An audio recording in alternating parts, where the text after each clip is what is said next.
Hello JEE aspirants, now that only 15 days are left for your JEE Mains second attempt, हमें क्या करना चाहिए, हमें कैसा टाइम टेबल फॉलो करना चाहिए, उसके ऊपर इस वीडियो में बात करेंगे। बहुत छोटी वीडियो में बात करेंगे बिकॉज टाइम टेबल में सबसे इंपॉर्टेंट वर्ड है टाइम, जो आप अगर कंट्रोल करेंगे तो रिजल्ट को कंट्रोल कर पाएंगे। So let me give you the idea that how to make your daily schedule productive so that result comes. Step 1, make sure that you start your day by 6 AM। चाहे कुछ भी हो, आपका कोई भी टाइम स्लॉट में exam हो, finally you have to start getting up at 6 AM but not at the cost of lack of sleep. सबसे पहला असूल, इसमें नींद कम नहीं करनी है। 6 बजे उठें, 6 से 7 घंटा सोने की प्लानिंग करें। मैं आके आपको दिखाता हूं।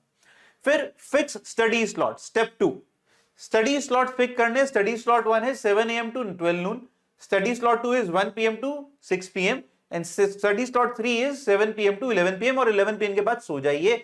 मैं कह रहा हूं 6 से 7 घंटे सोना है, ये बहुत जरूरी है। स्लीप कटिंग करके कभी भी रिजल्ट नहीं बनता है, तो वो ट्राई भी मत करिएगा। कोई बता देता है तो आप उसे फॉलो मत करिएगा। अब अगर आप इसको नोटिस करते हैं तो यहां पर कहीं ना कहीं कुछ ना कुछ अगर आप नोटिस करेंगे तो 5 घंटा और 4 घंटा 14 घंटे बनते हैं, पर 14 घंटे की पढ़ाई होती नहीं है असल में। मैं मान के चलता हूं 12 घंटे भी अगर आप कर लेते हैं, super productive. Now let's talk about the study slots also, कि करना क्या क्या चाहिए सर, वो भी बता दीजिए। फर्स्ट स्लॉट में प्रेफरेबली भी वो चीजें करें जहां पर रट्टाफिकेशन की जरूरत है, and you can devote maximum time to chemistry in this regard, and it is first do the most important thing given the scenario. Chemistry has become one of the most important subjects as well. So rectification जहां आपको लगता है inorganic हो गया, organic की reactions हो गई, वो पहले यहां पर निपटा लीजिए हर रोज बैठ के। स्टडी स्लॉट 2 में आ जाइए क्वेश्चन सॉल्विंग मोड में। You can do it for physics, you can do it for maths, depending on what is your preference. Study slot 3 जो है भैया बहुत इंपॉर्टेंट है। मैथ और फिजिक्स जो बचा, या आप दोनों करना चाहते हैं, आपने यहां दोनों करे यहां दोनों करे, वो आपके ऊपर है। फिर मुझे चाहिए आप सोने से पहले before sleeping 30 minutes to formula revision on a daily basis, because I have seen a lot of candidates जो जाके बोलते हैं कि सर मैं फॉर्मूला भूल गया। अगर आप फॉर्मूला भूलते हैं तो ये एक बिग ब्लंडर है। इसको अगर हिंदी में बोला जाए तो ये पाप है। फॉर्मूला कैसे भूल गए भाई, किस लिए? जेई के एग्जाम में जाके, वो भी 10 minutes for planning the next day. अब बहुत बार ये होता है कि बच्चे जाते हैं, प्लान करना शुरू करते हैं, बट कंफ्यूज हो जाते हैं, कभी ये खोला कभी वो खोला, कभी ये चैप्टर किया। नहीं, आपको पता होना चाहिए कि मुझे इस दिन में क्या क्या करना है, और उसकी प्लानिंग रात में सोने से पहले करके रखिए। 5 से 10 मिनट लगते हैं, but believe me next day बहुत ज्यादा शेड्यूल्ड और टाइम बाउंड जाएगा। Make sure to sleep for at least 6 to 7 hours। I am again repeating, 11 बजे तक का ही मैंने इसलिए शेड्यूल रखा है। बहुत सारे बच्चे कहेंगे सर हम तो लेट नाइट पढ़ने वाले हैं, बेटर है चेंज कर लीजिए शेड्यूल को। मान लीजिए, इसमें मैं एक राय दे सकता हूं कि अगर आपका पेपर जो है इवेंचुअली इवनिंग स्लॉट में आता है, it is easy for our body कि हम उसको रात को लेट तक फिर से वापस से मोड में ले आए। बट जो बच्चे रात में लेट में पढ़ते हैं और अगर उनका मॉर्निंग स्लॉट आ जाता है 9 to 12 वाला, तो पेपर 9 बजे शुरू होता है। इसका मतलब यह है कि आपके दिन की जो प्रक्रिया है वो 5 से 6 के बीच में शुरू हो जाएगी, बिकॉज 6 बजे तो उठना ही पड़ेगा। सेंटर हमें पहुंचना है 8 बजे, उसके लिए घर से 7 बजे निकलना पड़ेगा, तो उठना 6 बजे पड़ेगा। सारा कुछ मिसमैनेज हो जाता है। तो इसीलिए on a safer side start getting what I am telling you. इसी में कुछ नया नहीं करना है, रिवीजन करिए। Stop random videos on YouTube. Random videos देखने से, स्ट्रैटेजी वीडियोस देखने से काम नहीं होगा, +4 वाली वीडियोस से देखने से काम नहीं होगा। इस समय सिर्फ जो आपने पढ़ा है उसे रिवाइज करिए, उस पर कॉन्फिडेंट शो करिए और काम बनाइए। और स्टॉप एनी मोटिवेशन। मोटिवेशन से भी काम नहीं बनेगा। आप अपना सबसे बड़ा मोटिवेशन है। You are your biggest source of motivation. So don't look for motivation here and there. There would be problems in your life here and there. Everybody is in the same space. People who are able to gather themselves up on their own are the ones who are really the successful in life. Third important step, the last step, fix mock time. Mock देना बहुत जरूरी है। Revision और mock, revision mock revision. Morning slot में देंगे तो 9 to 12 देना है। अगर आप इवनिंग में देना चाह रहे हैं तो जो इवनिंग का स्लॉट होता है 3 to 6 PM, उसी में देना है। इसके अलावा मॉक नहीं देना है कभी भी। रैंडम टाइम पे मॉक्स मत दीजिए। एक दिन आप मॉर्निंग दे दीजिए, एक दिन आप इवनिंग स्लॉट में दे दीजिए, पर fix the time slot which is according to JEE mains.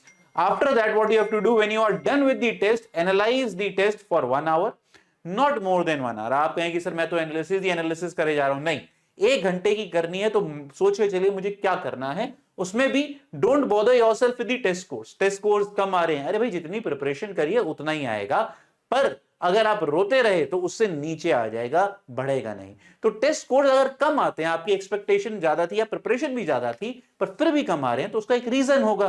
Find out that reason. That reason could be time management and question filtration. That means you are not able to filter out easy and moderate because you spend too much time on tough questions which you should have, by the way, skipped out in the paper. So बस इतना देखिए, जो chapter जो question ऐसे थे जो अच्छे थे जो कर सकते थे, उनके अगर टॉपिक भूल गए थे तो रिवीजन कर लीजिए, काम खत्म करिए, done with the mock test. But make sure that you keep writing mock test, ample mock test. Minimum अभी भी आप 5 जरूर दीजिए, जिससे आपका वो एक है ना टाइम मैनेजमेंट, 3 घंटे में मुझे वो जो 90 क्वेश्चन रीड करके 75 क्वेश्चन को टारगेट करना है, that is absolutely required. And at the end of the day be happy. आप जितनी मेहनत कर सकते हैं ना, आप कर रहे हैं। अब जो गलतियां हो गई पास्ट में, उसका हम कुछ कर नहीं सकते। अब उसको देख के रोते रहे, या अगर हमारे पेरेंट्स हमें डांट रहे हैं उस बात को लेके और हम उसकी वजह से अब बैड फील कर रहे हैं, उसका कोई इलाज नहीं है, उससे रिजल्ट खराब होगा। पेरेंट्स हमेशा सही होते हैं, ये याद रखिएगा, क्योंकि अगर वो डांट रहे हैं तो इसका मतलब आपको पहले करना चाहिए था। They were having a huge expectation from you, but इसका मतलब ये भी नहीं है कि आप उस एक्सपेक्टेशन को सर के ऊपर बैठा दें। नहीं, ठीक है यार, गलतियां सबसे होती हैं, ऐसा क्या हो गया, नथिंग।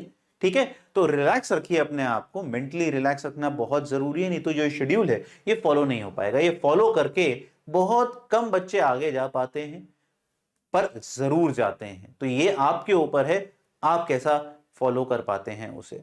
तो please stay calm and also at the same time keep yourself fit.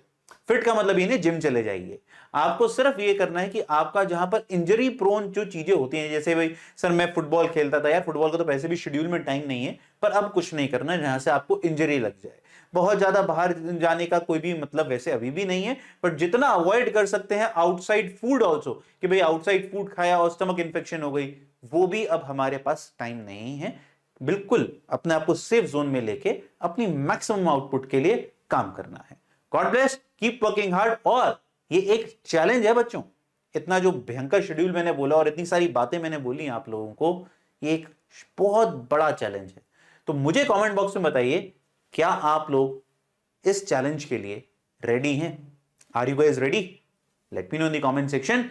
God bless you all. चलिए पेपर फोड़ते हैं।